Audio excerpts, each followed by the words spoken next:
Oh, this is unique.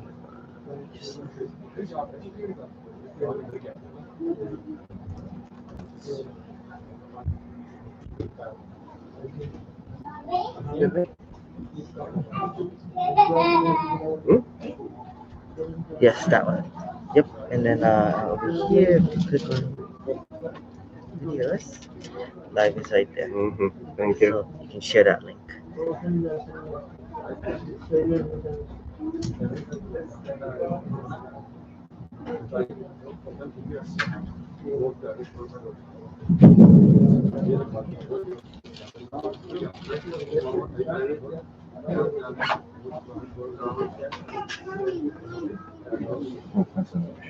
خیلی ممنون لطف کردیم واقعا زحمت کشیدید.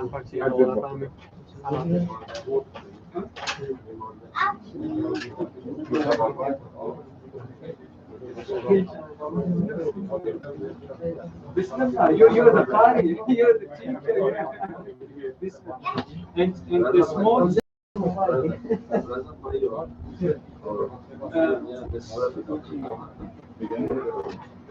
هيروح بس خايف كريم خليه غير مقنع.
أعوذ بالله من الشيطان الرجيم. بسم الله الرحمن الرحيم. الذين آمنوا ولم يلبسوا إيمانهم بظلم أولئك لهم الأمن وهم مهتدون. وتلك حجتنا آتيناها إبراهيم على قومه نرفع درجات من نشاء إن ربك حكيم عليم. ووهبنا له إسحاق ويعقوب هدينا ونوحا هدينا من قبل ومن ذريته داود وسليمان وأيوب ويوسف وموسى وهارون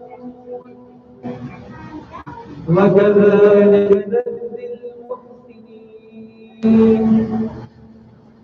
وزكريا ويحيى وعيسى وإلياس كل من الصالحين. وإسماعيل واليسع ويونس ولوطا وكلا فضلنا على العالمين. ومن آبائهم وذرياتهم وإخوانهم واجتبيناهم وهديناهم إلى صراط مستقيم ذلك هدى الله يهدي به من يشاء من عباده ولو أشركوا لحبط عنهم ما كانوا يعملون أولئك الذين آتيناهم الكتاب والحكم والنبوة فإن يكفر بها هؤلاء فقد وكلنا بها قوما ليسوا بها بكافرين أولئك الذين هدى الله فبهداه مقتدى وقل لا أسألكم عليه أجرا إن هو إلا ذكرى للعالمين صدق الله العلي العظيم. اللهم صل على محمد وآل محمد.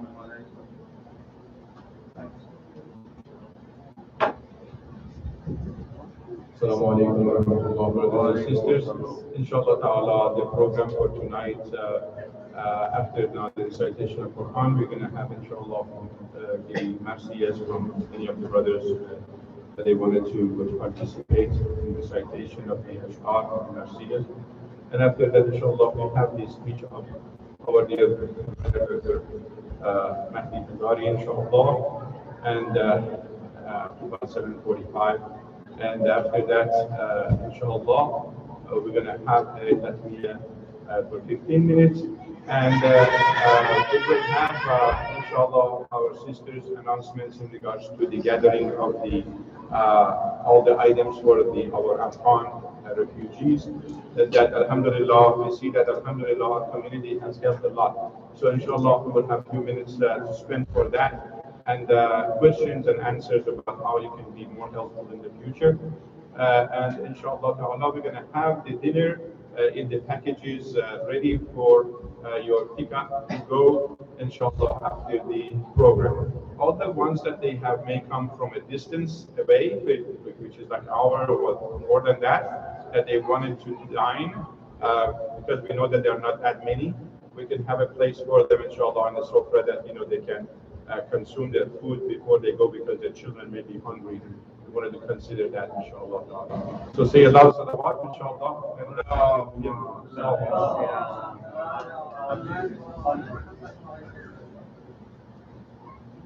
Yes. For the chips.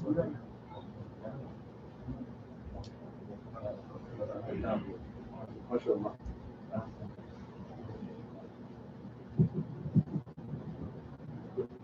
Bismillahirrahmanirrahim. Alhamdulillahi rabbil alamin. Ar-Rahmanir-Rahim. Maliki yawmiddin. Iyyaka na'budu wa iyyaka nasta'in. Ihdinas siratal mustaqim.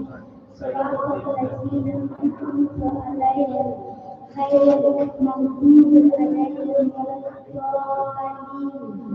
Allahumma salli ala Muhammad wa ali Muhammad. Or you want to come and say it to us? Anybody from other kids?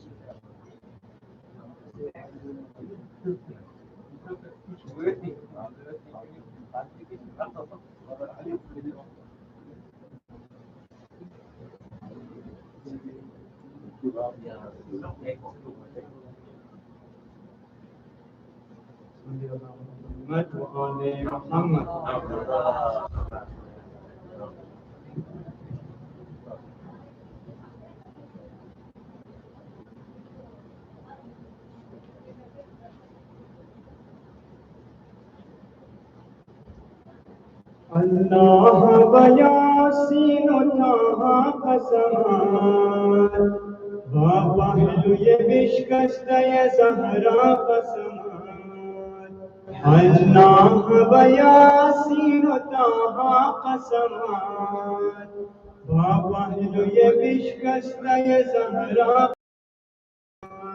نہ امید مکن مراد مزدر گئے خیش باداغ دل زینب کبرا قسمات All together اللہ و یاسین و طٰہٰ قسمات بابا ہلوی بشکستہ زہرا قسمات نہ امید مکن مراد مزدر گئے خیش باداغ دل زینب کبرا قسمات بن کر کے دوچار محنت دورانے سرگشت و دل شکست و حیرانے درمان ہمیں درد نگاہ نبوات یا رب نظر کی ماں سرگردانے اللہ و یاسین و طٰہٰ قسمات با پہلوی بشکستہ زہرا قسمات اللہ و یاسین و طٰہٰ قسمات با پہلوی بشکستہ زہرا قسمات نہ امید مکن مرا تو از در گئے خیش باداغ دل زینب کبرا قسمات بر درگاہ تسبار مرا آمدام بانام فدا آمال سیاہ آمدام دارے امید لطف ای بند نواز ہر چند کے بابار گناہ آمد ہے اللہ و یاسین و طٰہٰ قسمات با پہلوی بشکستہ زہرا قسمات نہ امید مکن مرا تو از در گئے خیش باداغ دل زینب کبرا قسمات اللہ تو دانی کہ نہ دنیا طلبم جنت طلبم نہ ازد عقبا طلبم دیوانہ جنت البقی استدلم توفیق عزاداری زہرا طلبم اللہ و یاسین و طٰہٰ قسمات با پہلوی بشکستہ زہرا قسمات نہ امید مکن مرا تو از در گئے خیش باداغ دل زینب کبرا قسمات اللہ و یاسین و طٰہٰ قسمات با پہلوی بشکستہ زہرا قسمات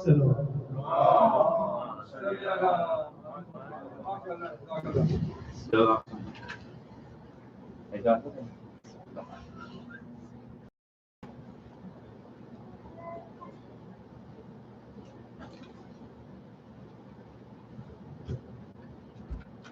صلوات پر محمد و آل محمد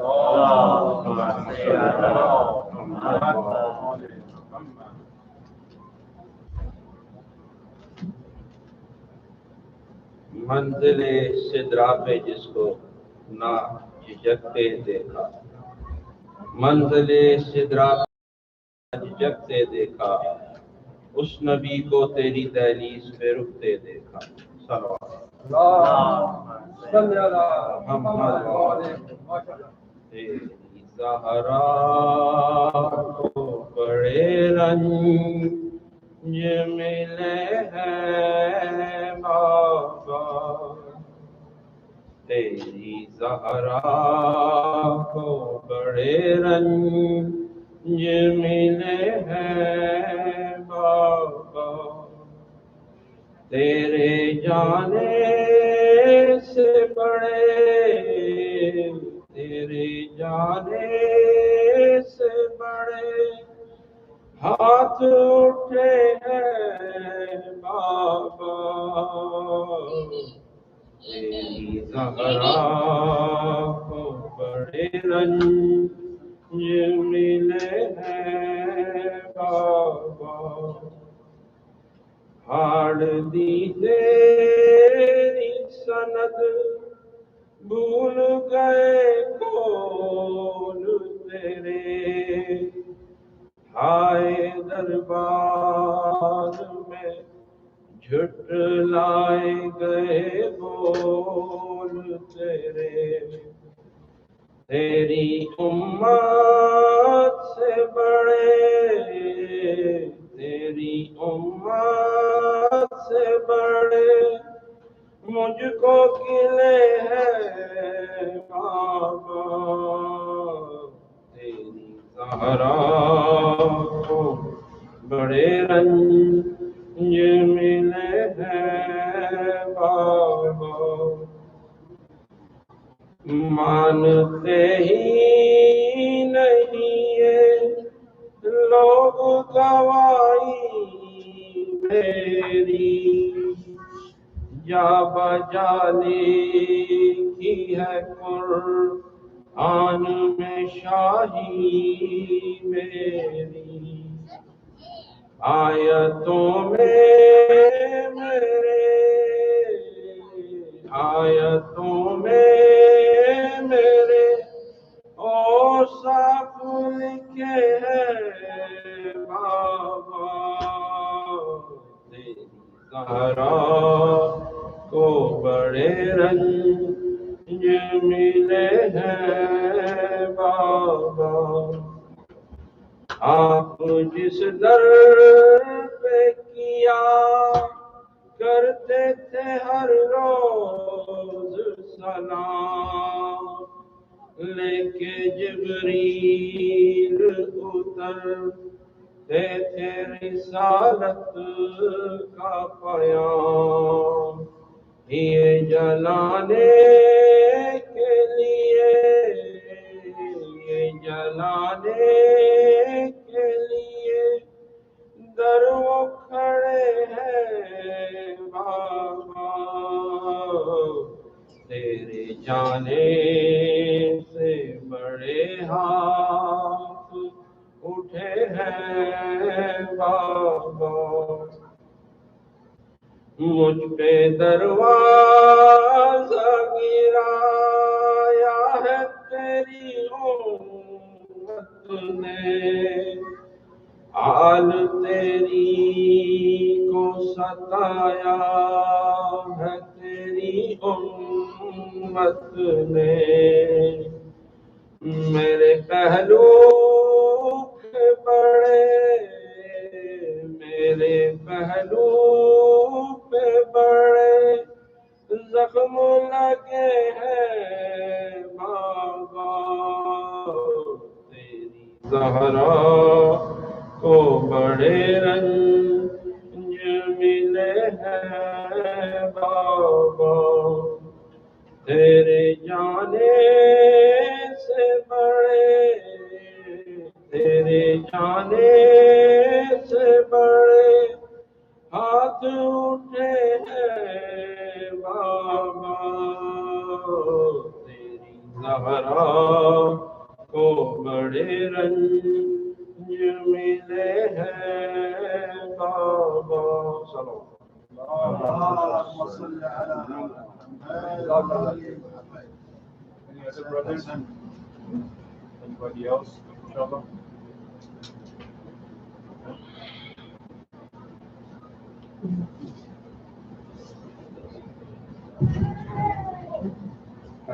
Just wanted to, if I'm not mistaken, I see new face. Is that Brother Ahmad Ali? Are you the Ahmad Ali? MashaAllah. We wanted to welcome Brother Ahmad Ali to our community. that as a student he has moved, that he is going to be our members of our community. So we welcome you, brother. May Allah inshallah give you zakat for your being here and being also helpful for the affairs of the center as much as you can. Because every of the community members are welcome to help out in the way of Allah as they wish. So may Allah inshallah give him a lot of salawat for his success. And with no more waiting, because right now we are on our time of 7 o'clock. Alhamdulillah, praise be to Allah that we have our dear brother that it is very dear to all of our hearts, Sheikh Hazari here with us, that we pray to Allah for him and his family, and also all the community that we have over there, that Alhamdulillah they are building their masjid and their center, inshallah. We pray that we all see that completed as well as ours completed, inshallah, for us. Brothers and sisters, Alhamdulillah, just before Sheikh begins his speech, the project also has reached the point of grading, which means that now they are hiring, because of the civil engineer has told us that we need to raise the platform for the base of the building about 2 to 3 feet, and that required a new subcontractor to do so. So inshallah, they are looking to get that person in place, and it is going to be a cost of about $100,000 that we can get to the concrete startup, bringing up the foundation, inshallah. Right now, we have like about 80,000. Okay, so inshallah, we need to have another 20,000 that we give to this new subcontractor to inshallah flattens the whole area, parking, and bring it to the level of foundation. Okay, so as much as you can help, please do so. As we have sent lots of information out, please write your checks to the Al-Zahra Islamic Center of Charlotte in the bottom right projects, and send it to our brother Jawad Jafari, inshallah ta'ala. And also, I would like to ask you to forward that message to all of your family members anywhere else that they wanted to be, inshallah, donate for this cause. And we really appreciate that, so we can, inshallah, move on and build the center of Allah, inshallah, and we all be able to enjoy that center in the future. Say Allah salawat I'm going to set this up, inshallah, and asking Brother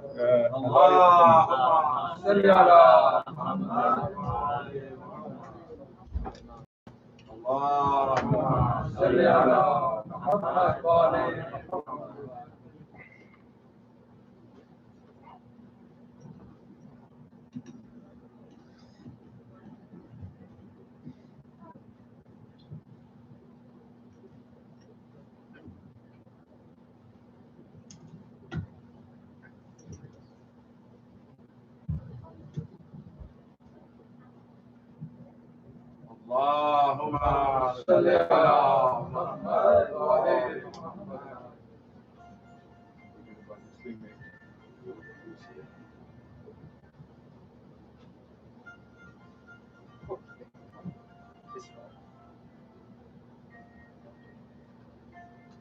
على حب فاطمة الزهراء صلوا على محمد وآل محمد. اللهم صل على محمد وعلى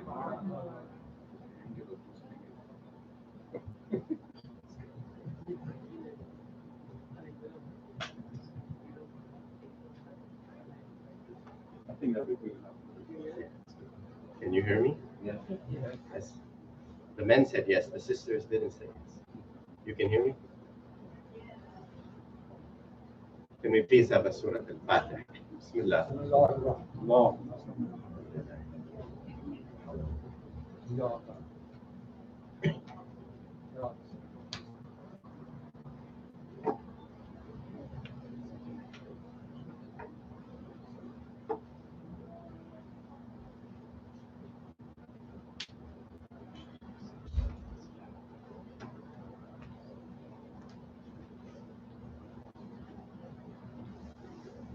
بسم الله الرحمن الرحيم.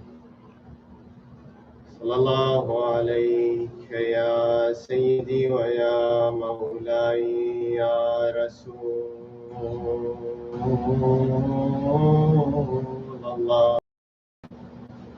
وعلى أهل بيتك المعصومين الأبرار الميامين المظلومين المضطهدين. السلام عليك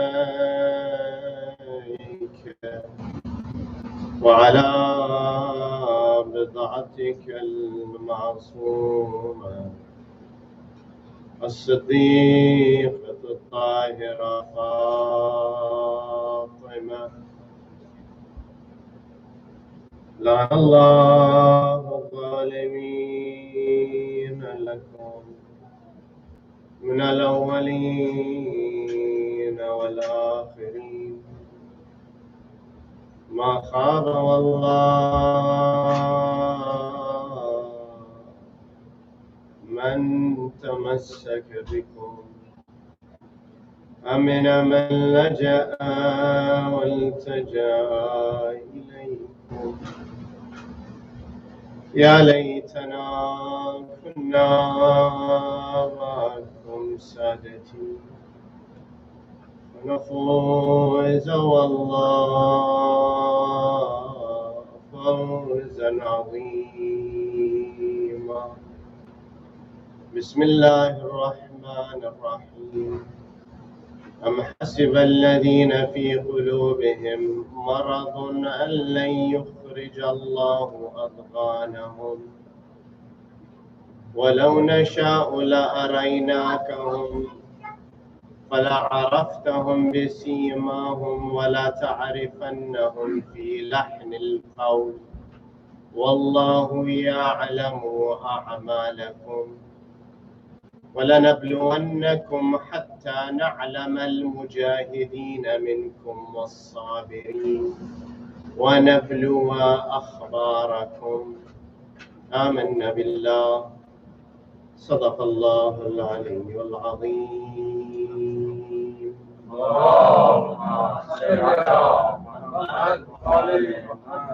السلام عليكم جميعا ورحمة الله وبركاته.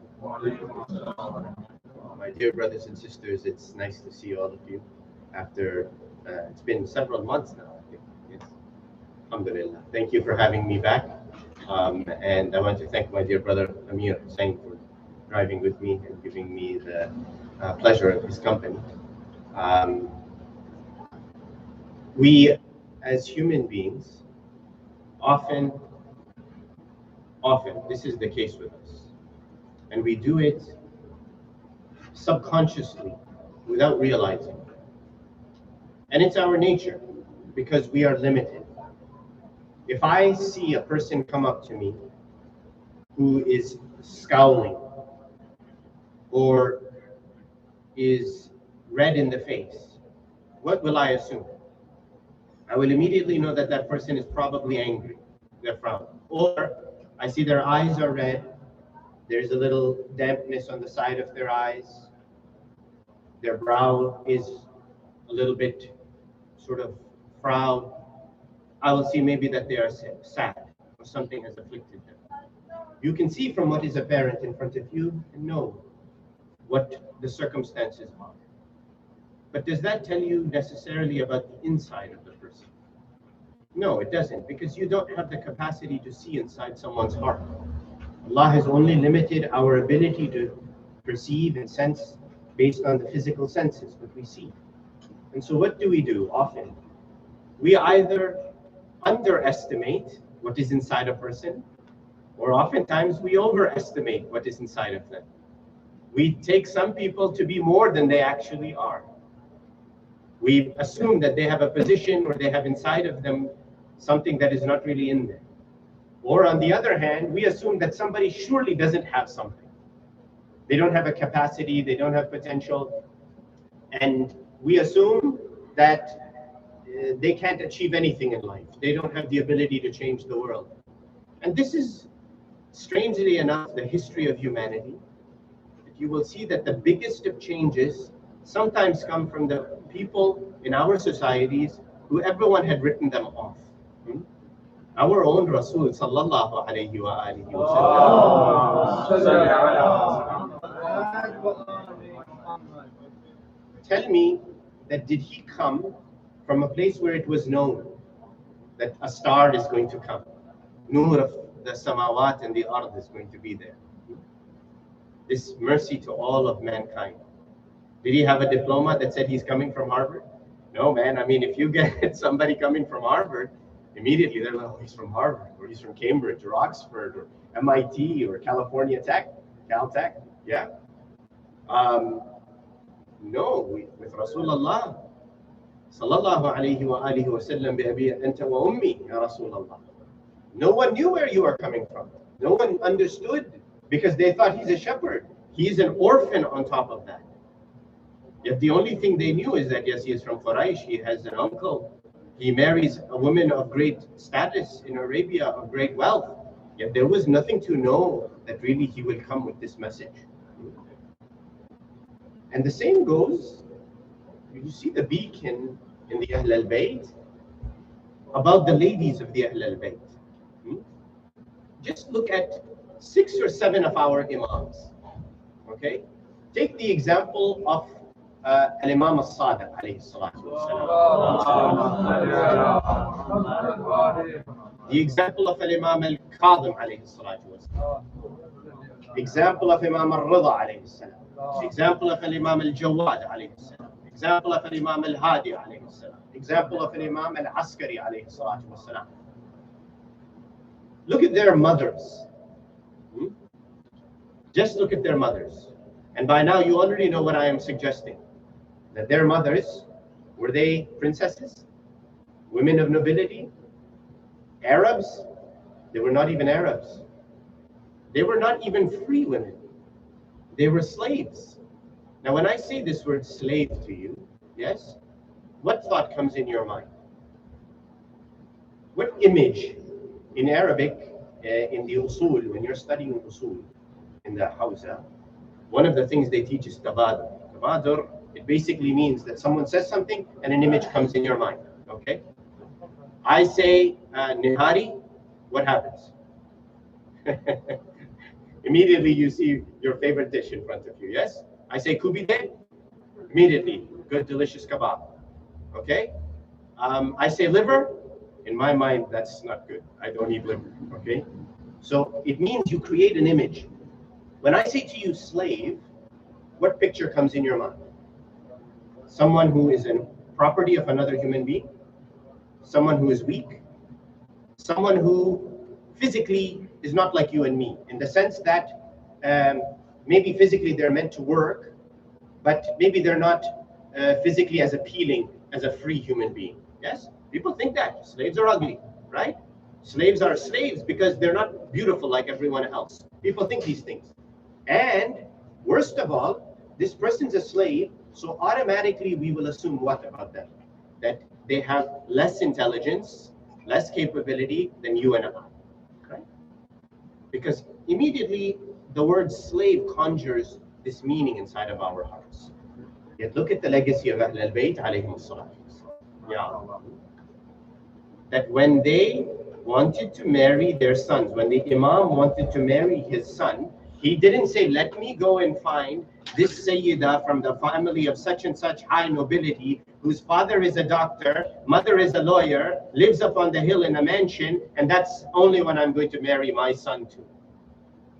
We should feel ashamed of ourselves, yes, who we marry our children to. We should feel ashamed. What Imams are we following? Because the Imam goes and he finds the slave girl and he says, this is the one. Now I ask you why? Because the difference between us and our Imam is that we are looking on the outside, Imam is looking where? Imam is looking inside. Imam is not underestimating or overestimating anything like we do. He sees the true reality of that individual irrespective of what their physical appearance is. And so you see the mothers of the Imams.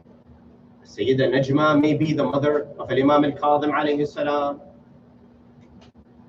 Some of the other mothers, the One of the mothers was from North Africa, from Maghrib, the mother of Al-Imam Al-Hadi potentially.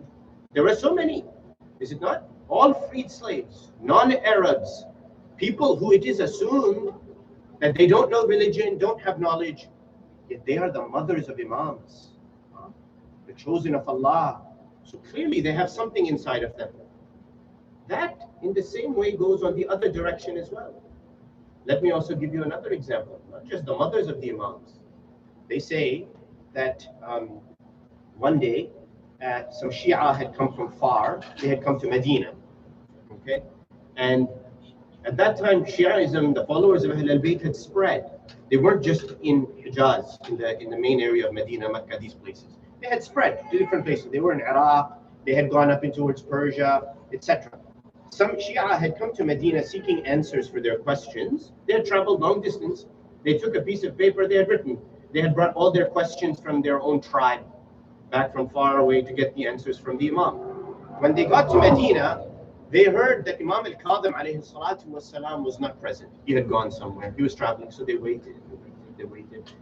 Imam didn't arrive, so they said, okay, what should we do? We can't wait any longer. We have to go back. They were very disappointed. You've traveled so many. It's not like today where you can get on a plane and fly. It takes weeks, months maybe sometimes to travel those distances, to come to Medina, just to get your answer for your religious question. Now, these are not simple questions. These are questions that shape people's lives because of their deen. And the beautiful thing is that these people, they did not take their religion from any source other than the authentic source. Because religion is not something that you play around with and you take a chance in receiving bad information. Remember, very important. So they were disappointed. In the meantime, small girl comes out of the house. She hears that they are disappointed. They were looking for answers from her father. She comes out. She says, let me look at that piece of paper. It is reported she takes the paper, she sees the questions, she writes the answers down. She answers all the questions. The questions that have come from the villagers and everything. The people take, they see the answers, they wrap it, they're excited. Someone from the house of Imam al-Kadhim is given, albeit it is a little girl. They start to leave. On the way, as they're leaving to go back home, they come across the caravan with Imam al-Kadhim alayhi salam. They see Imam al-Kadhim, they say, Yabna Rasulillah, we were just in your home trying to get answers to these questions. You weren't there, we were so disappointed. But a little girl came out of your house and she provided us these answers. Imam says, let me look. He looked at them, he saw all the answers and he smiled. They said, who gave these answers? He says, this is my daughter, Fatemah al-Ma'suma, sister of Imam al-Rida alayhi salatu wassalam. These are the answers. And he says, all the answers are correct. And then you know what he said? He said, Fidaha abuha. Yeah.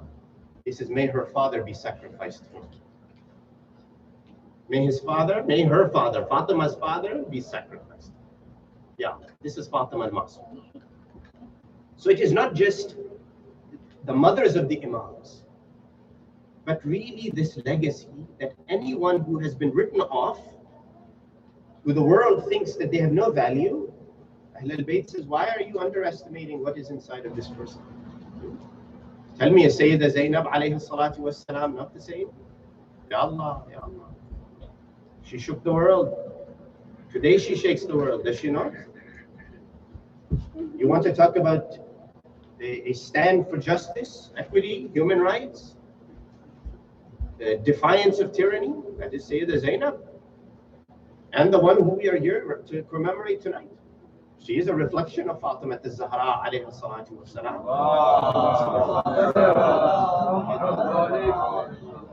My dear brothers and sisters, in the same way,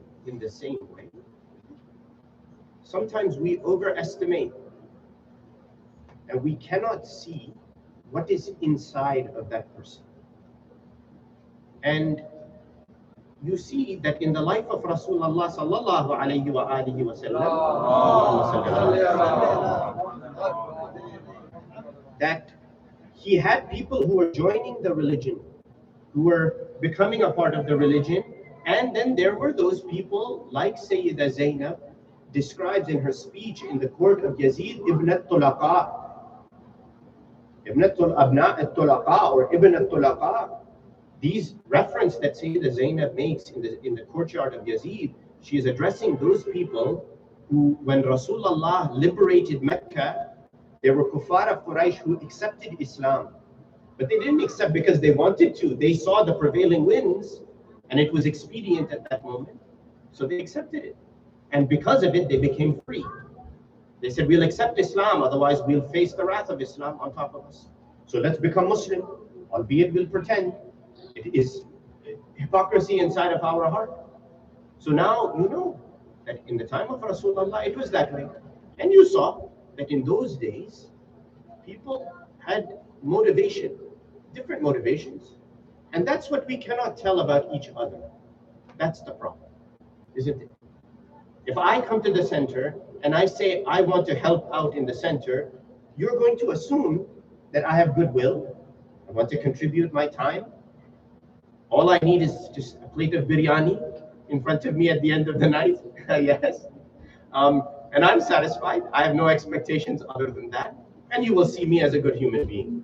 Meanwhile, you don't know that maybe inside I have some ulterior motive, that I am not so sincere as I appear, that there is something inside of me that is, wal-'iyadu billah, dark and hidden away, right? So in the same way, Rasulullah had to face people who had ulterior motives. One, for personal gain.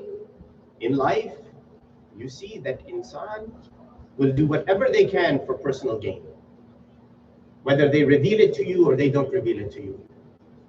The second thing is their family. You will do anything for your family, will you not? And there is this evidence in front of our faces, is it not? That after the demise of Rasulullah sallallahu alayhi wa alihi wa sallam, that the Banu Umayyah, what did they do? They ensured that the seat of power would be under their feet, and that as much as possible they will ensure that if one of them dies, it passes to the next. Muawiyah did exactly that. That when he took the position, he did so knowing full well that when he dies, he will violate the terms he made with Imam al-Hasan and pass it on to Yazid la'natullahi alayhi. Why? Because of family. Even in the times of the Khalifas, we know it's a matter of history. It is not something that we are creating or fabricating out of thin air. But positions were given to who? Family members, was it not? How do you think a man like Marwan is going to get a position? Due to his status? How do you think Muawiyah, a man like Muawiyah, who became Muslim, quote unquote, at the liberation of Mecca becomes a governor? Based on what has he become governor? By earning what has he become a governor? Because of family ties. So you see the motivations of people. And then you see that there are those people, either they do for family or themselves, or there are those people who do for others. Those are the only three things, three areas in which you have motivation: yourself, your family, or others. There can be no other cause. Yes, in serving Allah, obviously, that is above that. But in serving the greater good, you see the actions of people, because they are seeking, and even for those, there are levels. I may seek greater goodness for society. Why? Because I want some good for myself as well, right? I may seek for a cleaner environment. Why? Because I want my children to breathe clean air in the next 20 years. That's still a selfish motive. But you see the legacy of Rasulullah, legacy of Ahl al-Bayt, and anything and everything they did was because they had no selfish motive. Look at how they lived. Rasulullah not only himself was poor, but you see Sayyidah Fatemah, Imam Ali alayhi as-salam, they lived a life of poverty. It was not even a life of moderate provisions. They had a life of deprivation. Imam Hassan, Imam Hussein. Yes, the later Imams, the sort of conditions changed. But we know how they lived. And why is all of this important? Because the Holy Quran points to something. And I will try to keep it simple to this point now, and I will not make it too more complex after this. The Holy Quran in Surah Muhammad, and we must focus on the Holy Quran. The ayah in Surah Muhammad, it says, أَمْ حَسِبَ الَّذِينَ فِي قُلُوبِهِمْ مَرَضٌ أَنْ لَنْ يُخْرِجَ اللَّهُ أَضْغَانَهُمْ. It speaks to Rasulullah, and it says, O Muhammad. We started off by talking about us not knowing what is inside each other's hearts. The only one who knows is Allah. But now Allah is speaking to Rasulullah, and He's saying, O Rasulullah, O Muhammad, do those people who have disease in their hearts, do they think that we are not going to reveal what they are hiding inside? O Muhammad, we are going to reveal to you what they are hiding inside of their hearts. No matter what they do, they can't hide it from us, and we will reveal it to you, Ya Rasulullah. Now let's stop, okay, before we move forward. When you talk about marad al-qalb, sickness of the heart, this verse is talking about the hypocrites, people who claimed to be believers, and in all honesty were not. They were hypocrites. They were people who had an ulterior motive. This sickness of the heart, I ask you that although the ayah is directing it to the hypocrites, do you think it can afflict us? I would like to think that it doesn't, but in all honesty, probably it does. Okay? In some way, shape, or form, it will. Someone will come to me and say, I need your help, and I need you to provide for me such and such a service. And I already know in my mind that I'm not going to help them because I don't have enough time. My brother Mushtaq is here, I see. I already know in my heart I'm not going to help them. Why? Because I don't have time, because their problem is insignificant, because I have too many other things to do, my life is too busy, I have too many problems of my own, etc., etc., etc. But what do I say to them? Just so that I can appear kindly, helpful, and somebody who has open arms. I'll say, yes, yes, I'll help you. Surely I'll help you. And the minute they put the phone down on me, I say, Alhamdulillah, Khuda Hafiz. That's it, you're done. May Allah help you and help me too at the same time. That's the extent of what I will give. Tell me, my dear brothers and sisters, is this not hypocrisy? It is to some degree a form of hypocrisy. Because I have said one thing with my tongue, meanwhile I have hidden something deep inside of myself. In some form of another, it is there. And Allah, when speaking to the hypocrites, is reminding us that remember that don't hide in your heart something of which you are revealing a different picture on your surface. Because that could be the source of a disease in your heart. Moreover, there are other forms of marad al-qalb, sickness of the heart. The biggest one that the hadith talked to us about is doubt. Don't have doubt. When you doubt in something, you doubt in God, you doubt in His Prophet, you doubt in the Quran, you have created a spot of darkness in your heart that can be the source of disease. Okay? Tell me, in those days at Hudaybiyah, when the Prophet was making the treaty with Suhail ibn Amr of Quraysh, yes, what did they say? They disagreed. They say, Ya Rasulullah, what sort of treaty is this? We don't agree to this. And even some of them are reported to have said that if we had ever doubted in the prophethood of Muhammad, this was the moment. Ya Allah. Or in that they come to him when he says, give me a pencil and a paper so I can write down for you something by which you will never go astray again. They say, no, no, no, look, fever has taken him. He doesn't know what he's saying. Don't give it to him. Is this not a source of doubt into the status of prophethood? The status of messengership of Muhammad sallallahu alayhi wa sallam? In the same way, if doubt creeps in, we have to remove it with certainty. And that is the exact legacy of what is in front of us. The legacy of Fatemah Al-Zahra. So when the ayah talks about marad al-qalb, it is not just that everyone else is afflicted with it and we are immune. No. Marad al-qalb can be hypocrisy, it can be doubt, it can be despair in Allah. Yes. Despair in God that He will not answer us, He will not take care of us, that He has afflicted us with pain and suffering, and that for some reason we don't deserve it. We have lost hope in Allah. It is a sickness, a form of sickness of our heart that we must remove. And Allah is talking to the hypocrites, and He is saying to Rasulullah that do they think that we are not going to reveal it? You think it's hidden deep inside, it will not show? It will show. Because the very next ayah, Allah, what does He say? He says, وَلَوْ نَشَاءُ لَأَرَيْنَاكَهُمْ فَلَتَعْرِفَنَّهُمْ بِسِيمَاهُمْ فَلَعَرَفْتَهُمْ بِسِيمَاهُمْ. He says, if we wanted to, we would have shown it to you, Rasulullah, by allowing you to see the look on their faces, the expressions on their faces, and you would be able to tell what they're hiding inside. Now, not only is it hidden inside, it's starting to show on the faces as well. Rasul is being told, بِسِيمَاهُمْ, by the looks on their faces, you will be able to know what they are hiding inside of him. وَلَتَعْرِفَنَّهُمْ فِي لَحْنِ الْقَوْلِ وَاللَّهُ يَعْلَمُ أَعْمَالَكُمْ.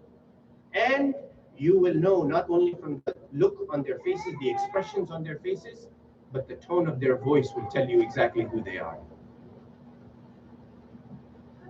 You will understand my meaning, inshallah, by the end.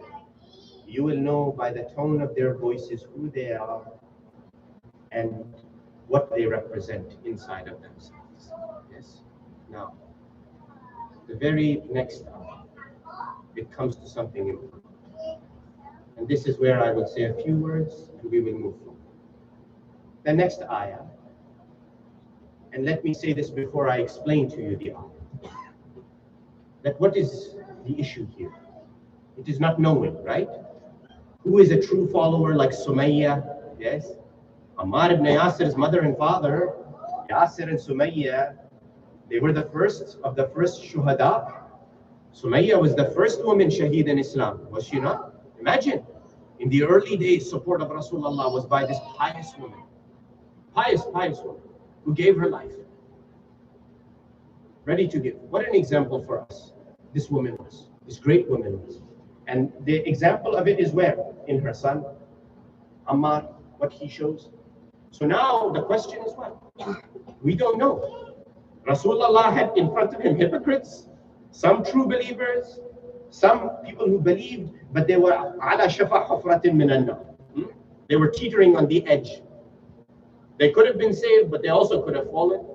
They were true, but they had uncertainty inside of them. So how do you know? Same goes with us. How do I know what is inside your heart? How do I know that you are true to me or not true to me?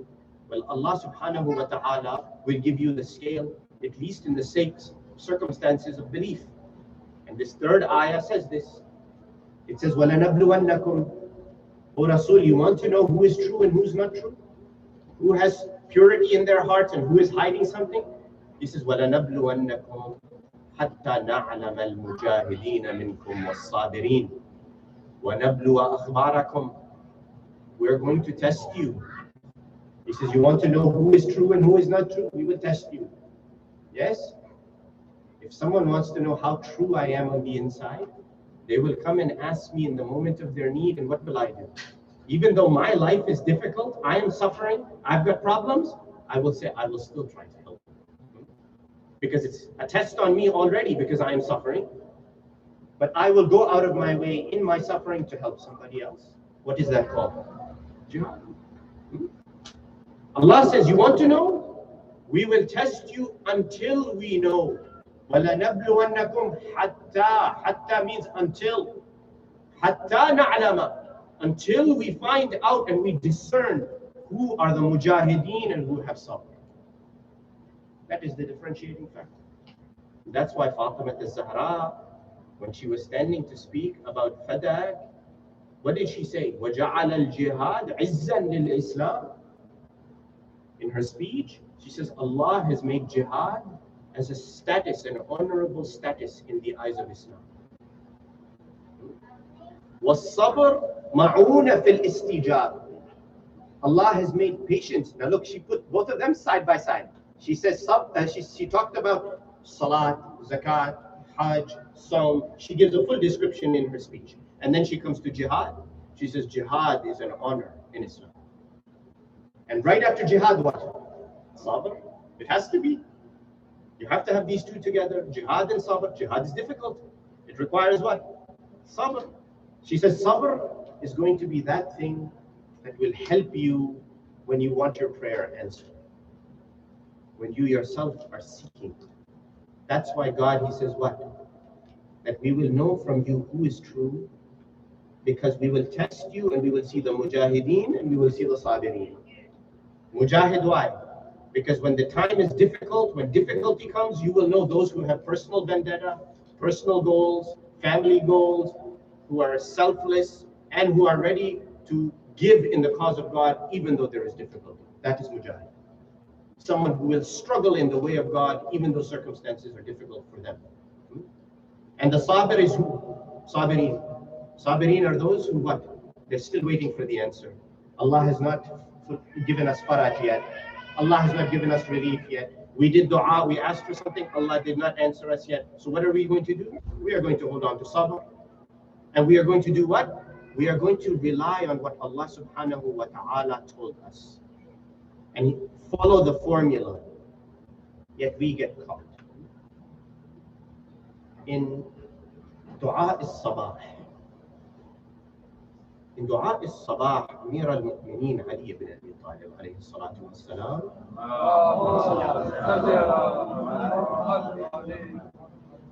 he says, وَإِنْ أَسْلَمَتْنِي أَنَاتُكَ لِقَائِدِ الْأَمَلِ وَالْمُنَى فَمَنِ الْمُقِيلُ عَثَرَاتِ مِنْ كَبَوَاتِ الْحَوَى.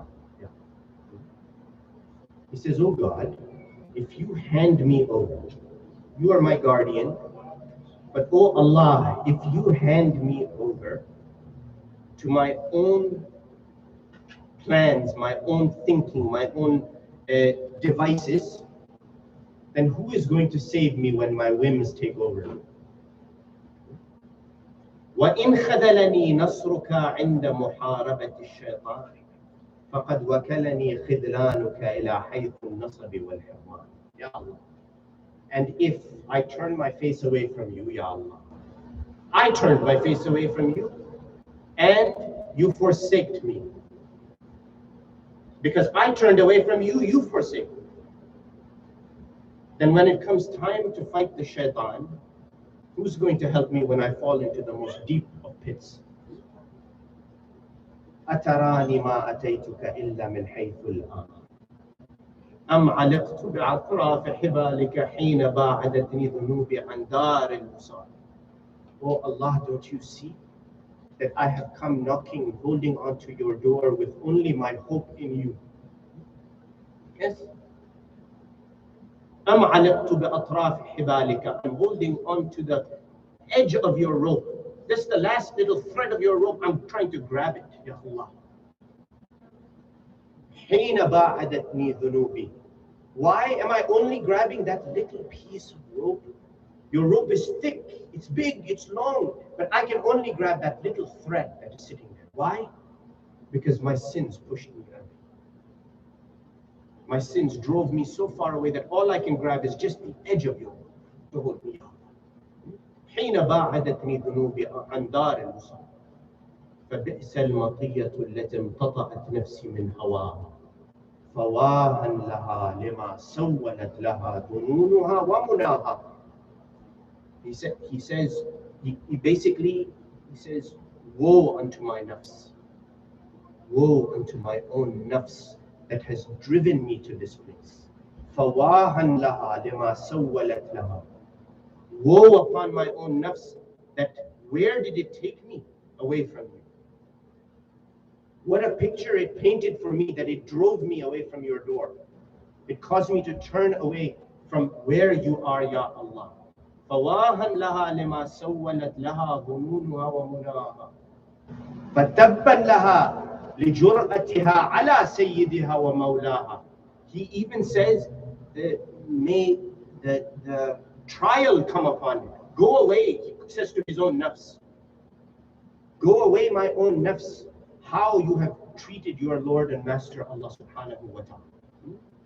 Why do you think Imam Ali alayhi salam talks to his own nafs this way? Because the nafs is violent inside. And when I say violent, I don't mean in attacking others. In that its assault upon us is so strong that our decision making is not pure. We decide with sickness in our heart. Wal-'ayadu billah. We decide because we have ulterior motives inside of ourselves. We decide and we only see the ugliness of other people's and don't see what is inside of ourselves. And yet this whole series of ayahs in Surah Muhammad is talking about the munafiqeen, but sending a message to us in the same manner. That's why when Allah says we will know, وَلَنَبْلُوَنَّكُمْ حَتَّى نَعْلَمَ الْمُجَاهِدِينَ مِنْكُمْ وَالصَّابِرِينَ وَنَبْلُوَ أَخْبَارَكُمْ. We will know who is the mujahid, who is the sabir, who is the one who will struggle in God's way truly. We will know those who are patient. Patient how? On the path of God. On the path of God, patient.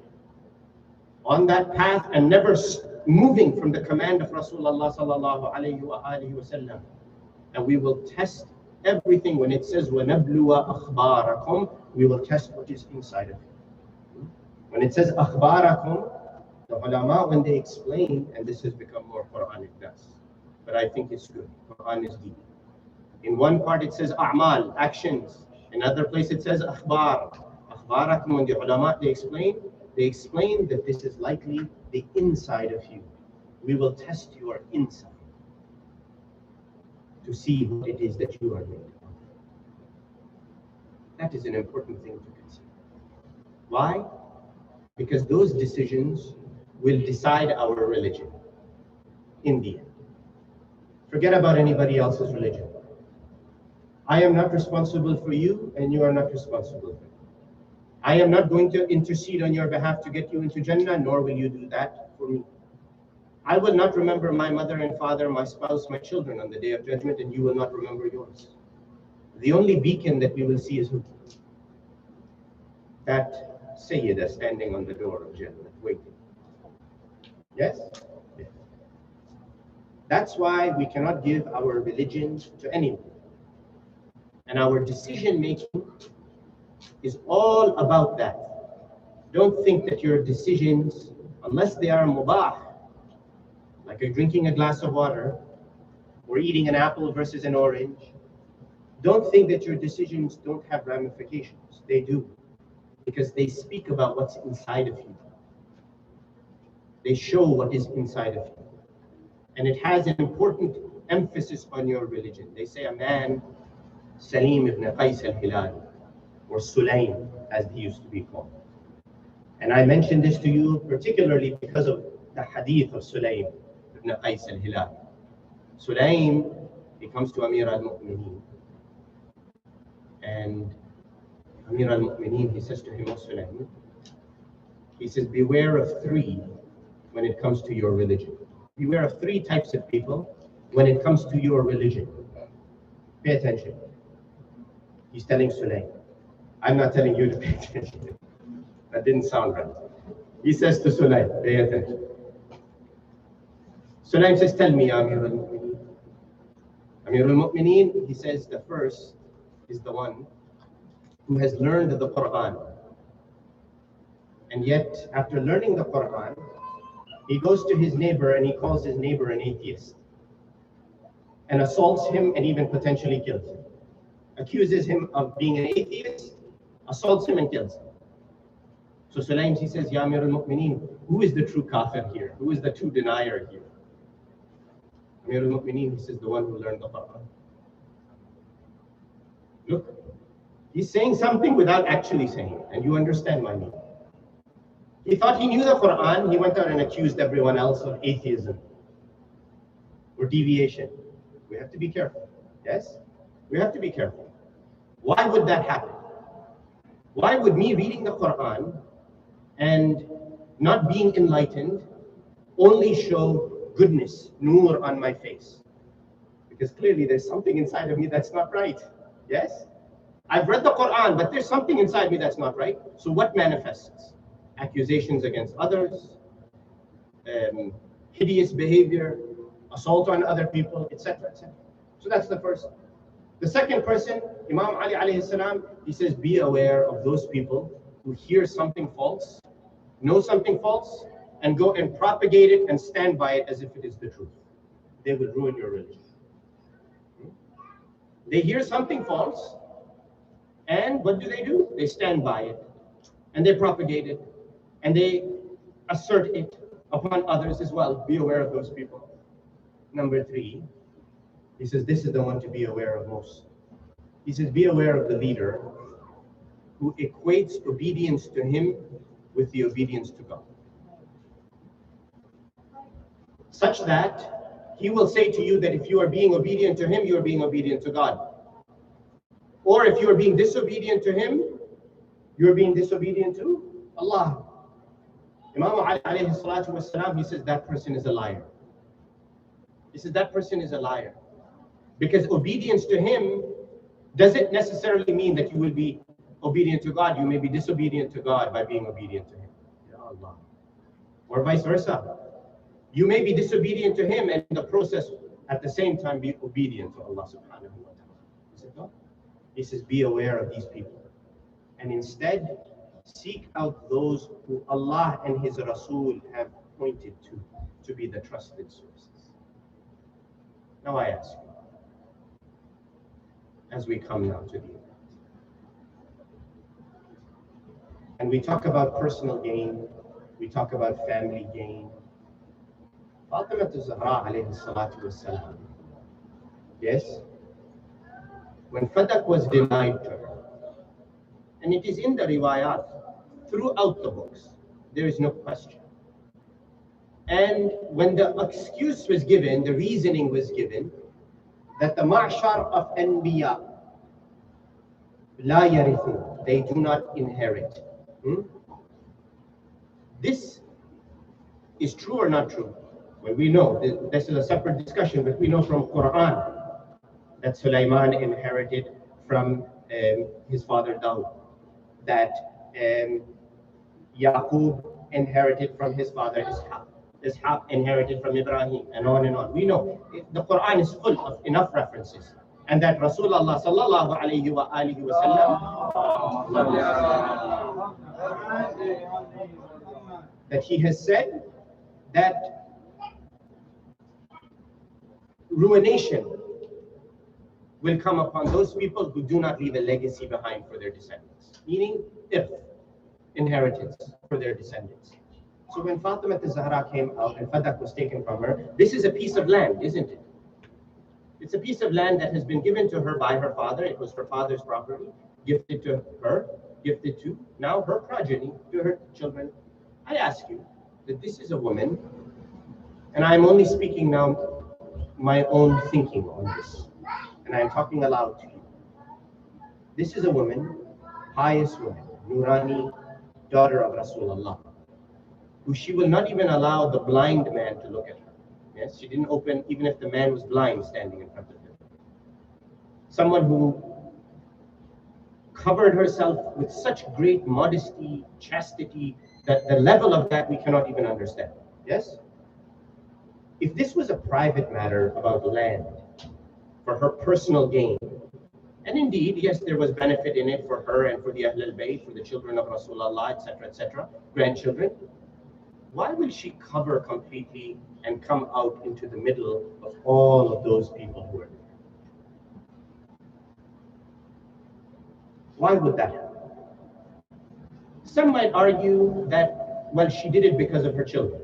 Yes, we said either we have personal motive or I have family motive. Okay, let's say she comes out for the sake of her children.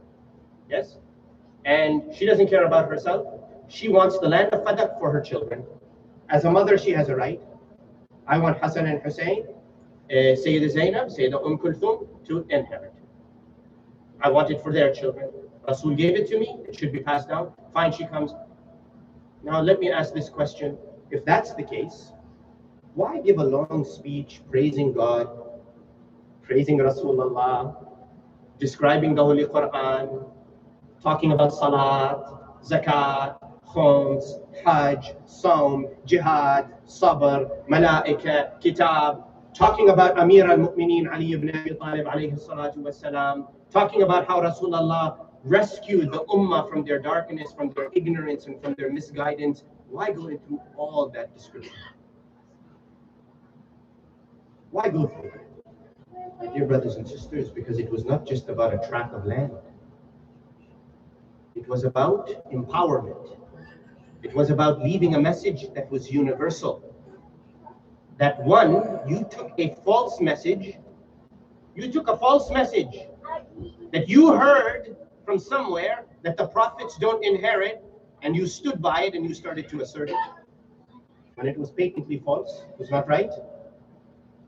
To decry that, but then to speak out and say, don't think that just because you have the reins of power, that you have gathered your allies together, that somebody like me is going to be weak and pushed to the side. Don't think that you know who I am from the inside. Don't think that because I have allowed myself to remain chaste and modest by remaining in my house and not coming in front of you up to this point, that I will not speak the knowledge that flows inside of me from the Risala of Muhammad sallallahu alayhi wa alihi wa sallam.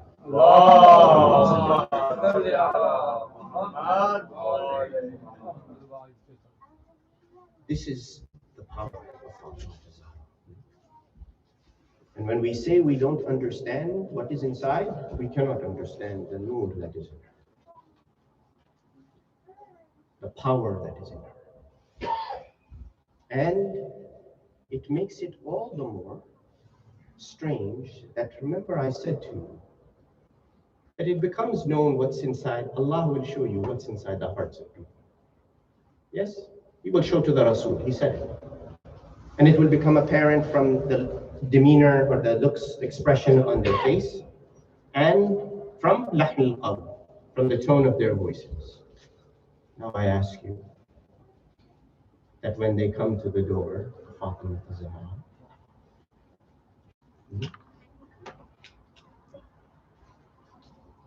and the other man comes, and the order is given, burn the house. Burn the house. The door is not open.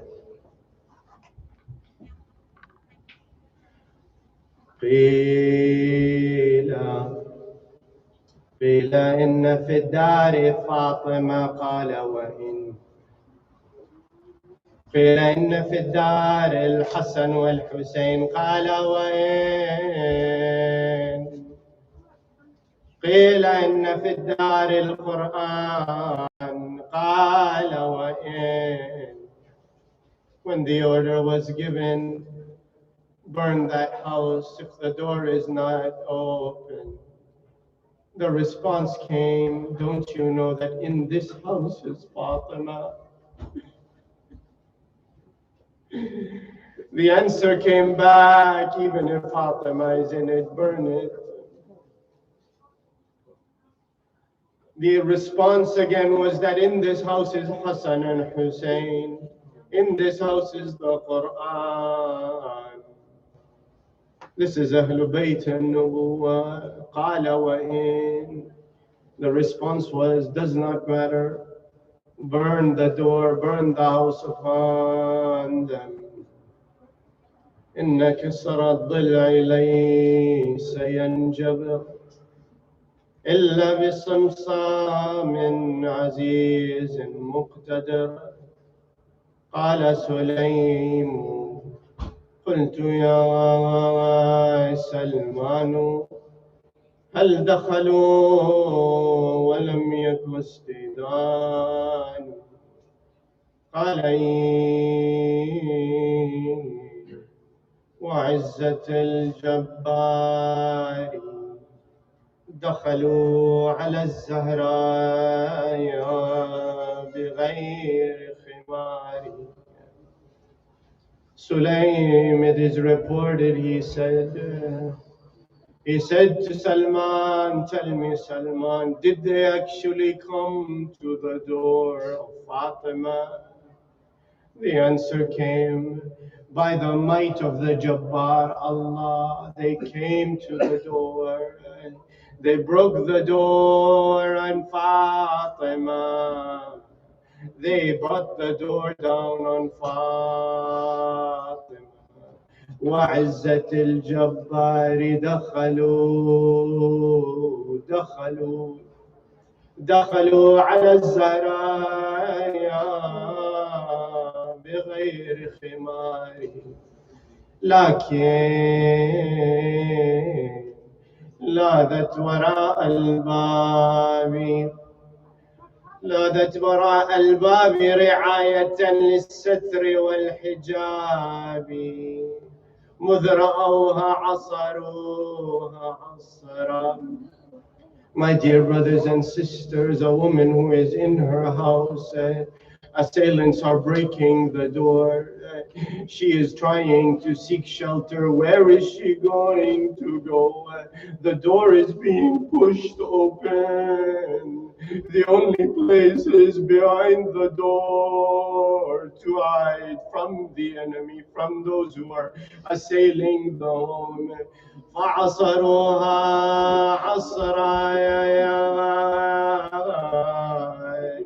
عصروها بين الباب والجدار حتى نبت المسمار في صدرها وانبعث الدم. They pushed the door and Fatemah al-Zahra crushed her between the door and the wall until the nail got stuck in her ribs. The blood began to seep. ويلي وسقط محزن على عتبة الباب. Muhsin, the unborn, was now aborted, died in the womb of Fatemah al-Zahra from that assault. Brothers and sisters, that assault on Fatemah al-Zahra, 40 days and 40 nights, she remained in sickness, getting up only, leaning on the wall when Amir al-Mu'mineen will come to her. Say to her, Ya bint Rasulillah, why have you gotten up from your bed? You are so sick and so weak. Why have you gotten up? She says, إن هذه آخر أيام حياتي. These are the last days of my life. قمت لأغسل رؤوس أولادي وثيابهم. I have gotten up to wash the heads of my children and clean their clothes. لأنهم سيصبحون يتامى بلا أم. They will be orphans without a mother.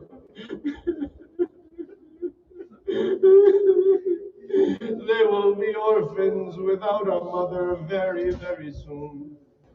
Fatemah al-Zahra, they say, in those last moments, lying on the bed, only Asma bint Umays is near her. She says to Asma, oh Asma, come and check on me, make sure I am still alive. Asma will keep coming. She will say, Ya bint Rasulullah, hear the voice of Fatemah, maybe hear the breathing of Fatemah al-Zahra. وكأني بسيدتي ومولاتي Fatima الزهراء. Her body has turned on the bed towards the Qibla. The istiqbal has happened. It is as if she knows it is coming. Asma bint Umays, she comes into the room. She says, Ya bint Rasulullah, there is no answer. No movement from the bed of Fatemah. There is no sound of breathing. Imagine those who have lost their mother is what that must have felt.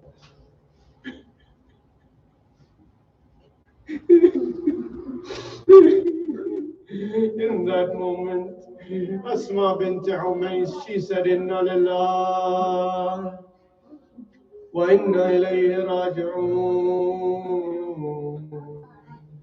In that moment, Al-Imam Al-Hassan, he came into the room. He looked at Asma and he said, Ya Asma, ma yunimu ummuna fi hadhihi as-sa'a.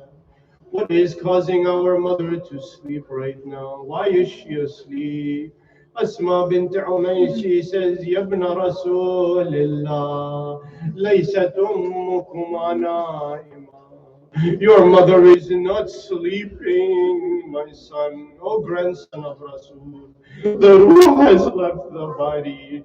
Al-Hassan clutches the body of his mother.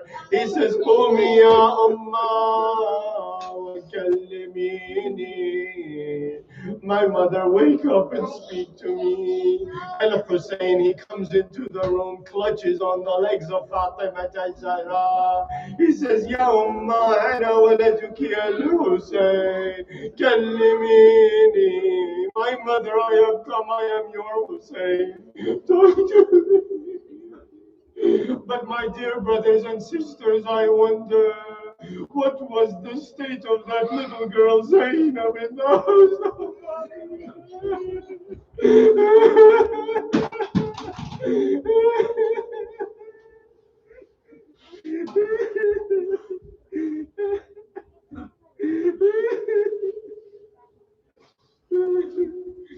وسيعلم الذين ظلموا على محمد أي منقلب ينقلبون والعاقبة للمتقين إن لله وإنا إليه راجعون باسمك العظيم الأعظم الأعز الأجل الأكرم يا الله تنفس يا الله يا الله يا الله يا الله يا الله يا الله يا الله يا الله اللهم إنا نسألك وندعوك ونقسم عليك بحق الزهراء وأبيها وبعلها وبنيها والسر المستودع فيها لعن الله ظالميها اللهم شافي كل مريض اللهم رد كل غريب اللهم فك كل أسير اللهم غير سوء حالنا بحسن حالك يا كريم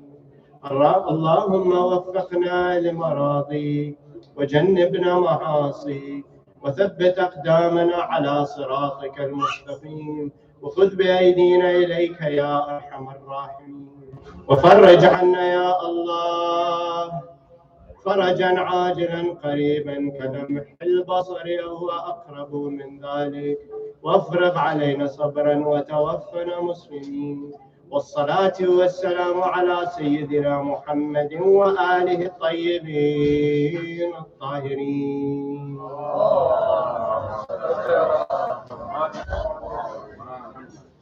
اللهم صل على محمد وعلى اللهم صل على محمد يا حسين يا فاطمة الزهراء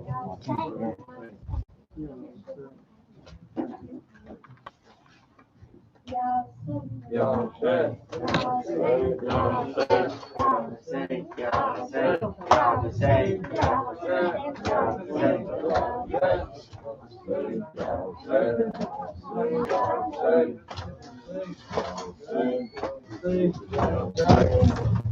يا حسين गुर्बत की इंतहा है ना साया ना रिना है ज़हरा तेरी लहद पर गुर्बत की इंतहा है ना साया ना रिना है ज़हरा तेरी लहद पर गुर्बत की इंतहा है साया नारिदा है ज़हरा तेरी लहद पर चंद पत्थरों ने मिलकर मरहूम लिख دیا ہے زہرا تیری لحد پر غربت کی انتہا ہے نہ سایہ نہ ردا ہے زہرا تیری لحد پر غربت کی انتہا ہے نہ سایہ نہ ردا ہے زہرا تیری لحد پر وہ تیروں بھری کبا تھی اور خون بھری رکھا تھی تیروں بھری کبا تھی اور خون بھری ردا تھی جو شام سے بچا تھا زینب نے رکھ دیا ہے زہرا تیری لحد پر غربت کی انتہا ہے نہ سایہ نہ ردا ہے زہرا تیری لحد پر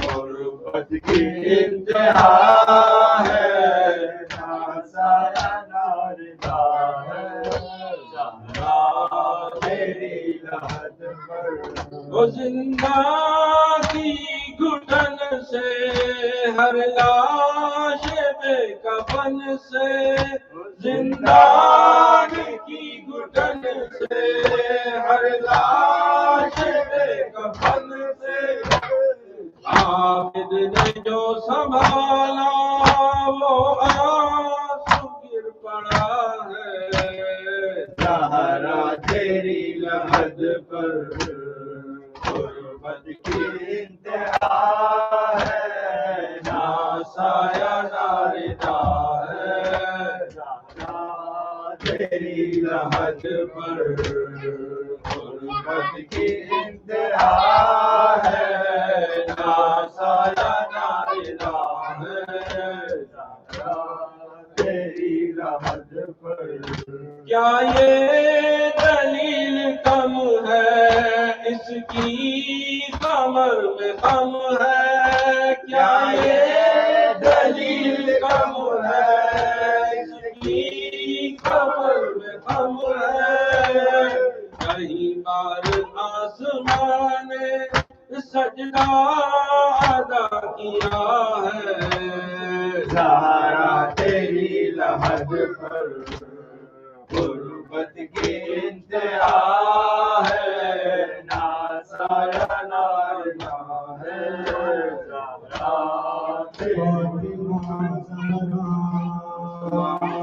فاطمہ زہرا فاطمہ زہرا فاطمہ زہرا فاطمہ زہرا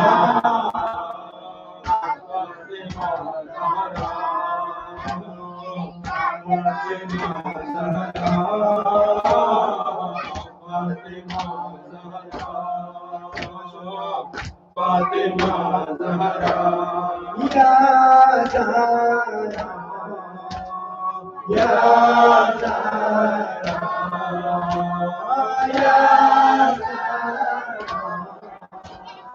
یا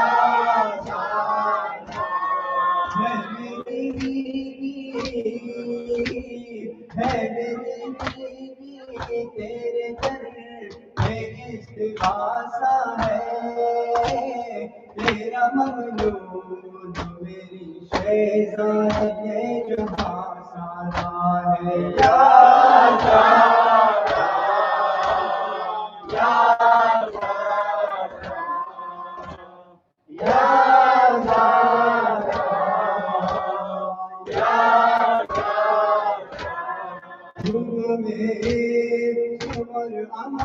دے دے اپنی چادر کا سائے دے دے تیرے قدرت میں کیا نہیں بیوی تو جسے چاہے تو جہاں دے دے یا زہرا یا زہرا یا زہرا یا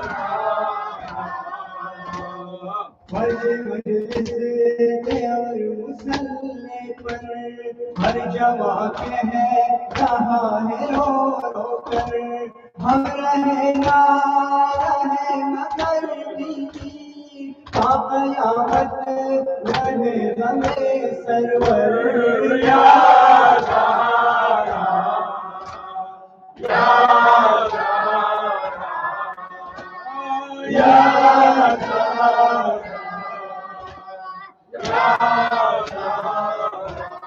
ہے میری بیوی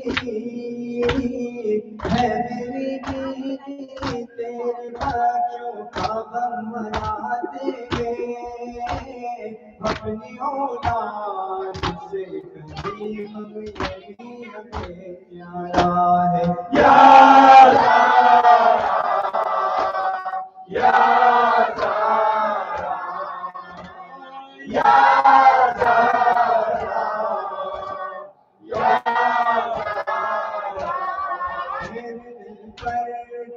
جو ستم چوٹے زندگی میں جو تو نے غم دیکھے آسمانوں زمین پہ کر ہوتے دل شب وہ سیاہ ہو جاتے ہیں یا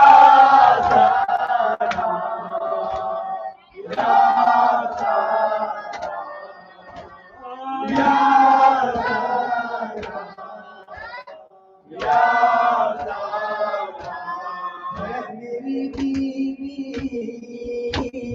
ہے میری بیوی دیکھ کر تیری مصیبت کو سارے عالم کا دل مصائب سے پار پارا ہے یا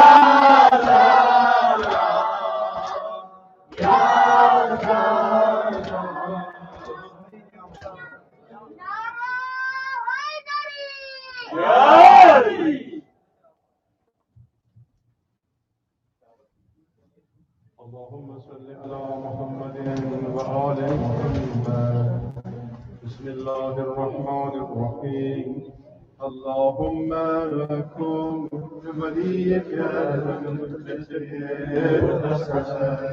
صلاتك عليه وعلى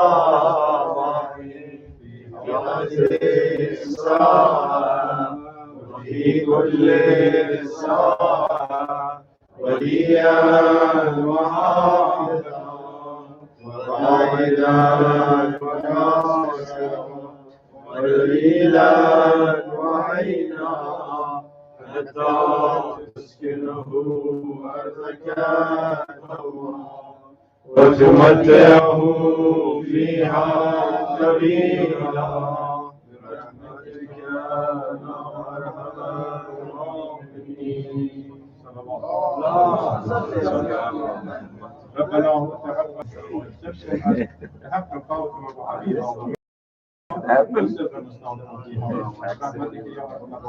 Brothers and sisters, thank